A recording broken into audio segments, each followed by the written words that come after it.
3 घंटे पार्किंग में था। 3 घंटे बाद वो 6:22 पर पार्किंग से निकला। चाहता तो यहाँ से सीधा इस रेड लाइट पर आ सकता था, नहीं आया। उसने पीछे वाला रास्ता चुना। वो रिंग रोड होकर 22 मिनट, क्योंकि पूरा ट्रैफिक वाला एरिया है, कि 22 मिनट, उसने 22 मिनट क्यों लिए आखिर? देखिए, मेरा अंदाजा ये है, इसमें सबसे पहली बात तो मैं इस कयास को खारिज कर रहा हूँ कि उसने बाई फ्लू के जगह चुन लिया। यहाँ तो बाई एक्सीडेंट हो गया, ये तो ऐसे ही हो गया, ये बिल्कुल गलत है। आप अभी इस समय हम लोग 5:30 के टाइम पे यहाँ खड़े हैं, उसने ब्लास्ट 6:30 के आसपास किया है। 6:30 पे इस जगह कितनी भीड़ होगी, और उसने कुछ दिन में 150 किलोमीटर एक बार जरा भीड़ दिखा दें, जिस भीड़ की बात सर कह रहे हैं। अभी इतनी भीड़, अभी आप इतनी भीड़ आप कहीं भी ब्लास्ट कर लीजिए, 25-50 की लाइफ तो खतरे में पड़ेगी। और वो 150 किलोमीटर चला पूरे दिन। वो अक्षरधाम से लेकर के आपका सराय काले खां, आपका कर्तव्य पथ, पूरा कनाट प्लेस, आपका ये डीएनडी रोड, हर रोड पे गया है। उसने जगह क्यों चुनी है? इत्तेफाक नहीं है, टारगेट सिलेक्शन बिल्कुल सही है उसका। हाँ, ये ज़रूर है कि वो उसी दिन उसे करना पड़ा, ये बाई कंपल्सन है, बाई सिचुएशनल है, जिसको मैं मान के चल रहा हूँ। और जो क्लैरिक्स और जो इमाम, जो एक रिलीजियस टीचिंग और एक तरह से थॉट प्रोसेस को बदल के कि इस दीन के रास्ते पर तुम्हें जान भी देनी पड़े ना, तो कोई बड़ी बात नहीं है। आप उसी मुल्क के हो, वहीं आपने जन्म लिया, वहीं पर मेडिकल की पढ़ाई ली, वहीं पर आपने पोस्ट ग्रेजुएशन की मेडिसिन की सीट ली। आप एक गरीब परिवार से हो, आपसे परिवार को इतनी उम्मीदें हैं, आपको वापस फैमिली को रिटर्न करना है, सोसाइटी को रिटर्न करना है। लेकिन एक जिहाद के नाम पे चलते हुए उसने इतने लोगों की जान ली और इतनी खराब प्रेरणा दिया हो जनरेशन्स को कि आने वाले लोग उसको इमुलेट करेंगे, कहेंगे भाई तो डॉक्टर ऐसा कर सकता है, बहुत अच्छी बात है, कोई भी कर सकता है। ये एक बड़ी सीरियस बात है।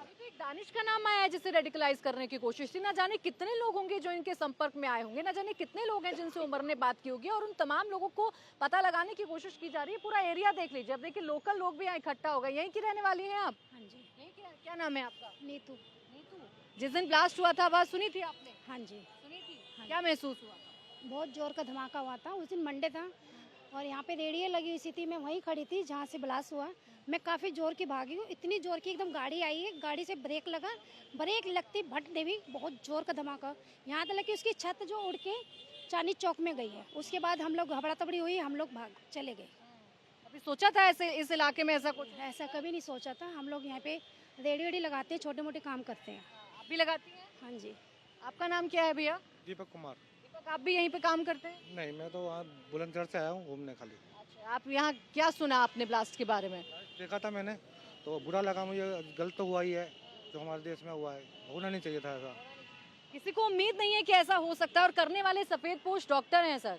अभी जिस दानिश का जिक्र आ रहा है, प्रश्न सिर्फ ये आता है दिमाग में कि दानिश तो एक नाम है जो एनआईए की कस्टडी में, न जाने कितने लोगों को उमर ने रेडिकलाइज करने की कोशिश की होगी ना। ये बताया होगा कि मरना बहुत बेहतर है, दीन के लिए मरना, या ये सुसाइड बॉम्बर बनना। कितने फिदाइन तैयार कर दिए होंगे? देखिए, सारे फिदाइन तैयार नहीं होते हैं। फिदाइन के लिए वॉलंटियर होना पड़ता है आदमी को, और उसके लिए तैयारी करनी पड़ती है। और दूसरा क्या है कि जितने फिदाइन हमले होते हैं, जो अगर आप ईरान इराक की बात करें, आप इसकी आईएसआईएस की बात करें, फिदाइन मरने से पहले स्नान करता है, साफ़ कपड़े पहनता है, इबादत करता है, और फिर जाता है फिदाइन का हमला करने के लिए। वो कभी भी सीधा नहीं चला जाता वो कार्रवाई करना। अगर आप हिस्ट्री पढ़ें, जहाँ भी फिदाइन अटैक की, वो कैसे उसने तैयारी करी उस दिन की उसकी तैयारी क्या थी, वो अपने इमाम के लिए करता है वो। तो कहने का मतलब यह है कि रेडिकलाइज होंगे लोग, लेकिन शहादत देने के लिए और अपने आप को फिदाइन बनाने के लिए। 3 घंटा कितना क्रूशियल है? जो वो पार्किंग में था उस वक्त क्या हो रहा होगा?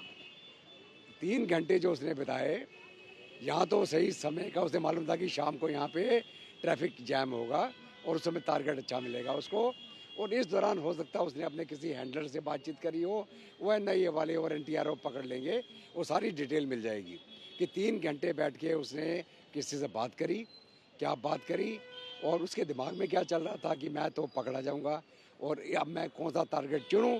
टारगेट ठीक है, सिंबल है रेड फोर्ट, क्राउडेड एरिया है पूरा, लाजपत राय मार्केट है, आपके टेम्पल हैं सामने, और यहाँ पे मस्जिद है हमारी इतनी बड़ी। तो ये खबर था। बता देती हूँ, उस पर भी जानकारी दीजिएगा। खबर ये है कि हमास मॉडल के तहत हमले की प्लानिंग आतंकियों की तरफ से की गई थी। ड्रोन में छोटे पावरफुल बम फिट करने की कोशिश की गई थी। छोटे रॉकेट से सीरियल ब्लास्ट की तैयारी में था दानिश, और इसीलिए दानिश को वो पहले सुसाइड बॉम्बर के तौर पर इस्तेमाल करना चाहता था, लेकिन बाद में उसे ड्रोन बनाने का काम। वो देखो, वो टेक्निकल हैंडलर था, वो इनको टेक्निकल बैकअप दे रहा था।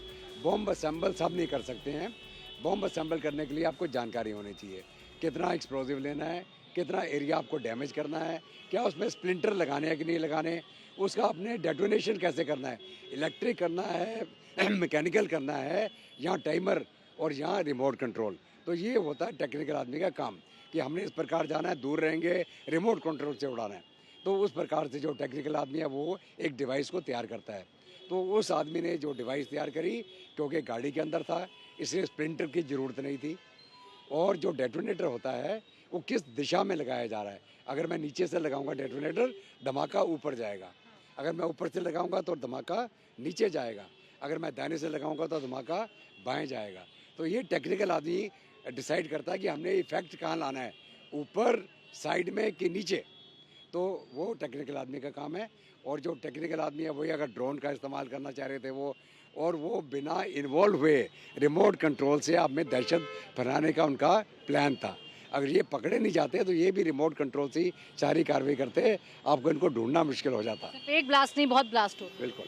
तो सीरियल ब्लास्ट में इतने जो एक्सप्लोजिव 2900 किलो वो और 350 किलो एक, इतनी बड़ी क्वांटिटी में एक्सप्लोजिव आप जगह जगह पे आप सैकड़ों धमाके कर सकते हैं। टाइमर लगा के कर दीजिए आप, घड़ी के साथ टाइमर बनता है, घड़ी के साथ टाइमर लगाया आपने, उसका डेटोनेटर से कनेक्शन दे दिया और उसी टाइम में आज सैकड़ों जगह में धमाके इकट्ठे हो जाएंगे, कहीं किसी को जाने की ज़रूरत नहीं है।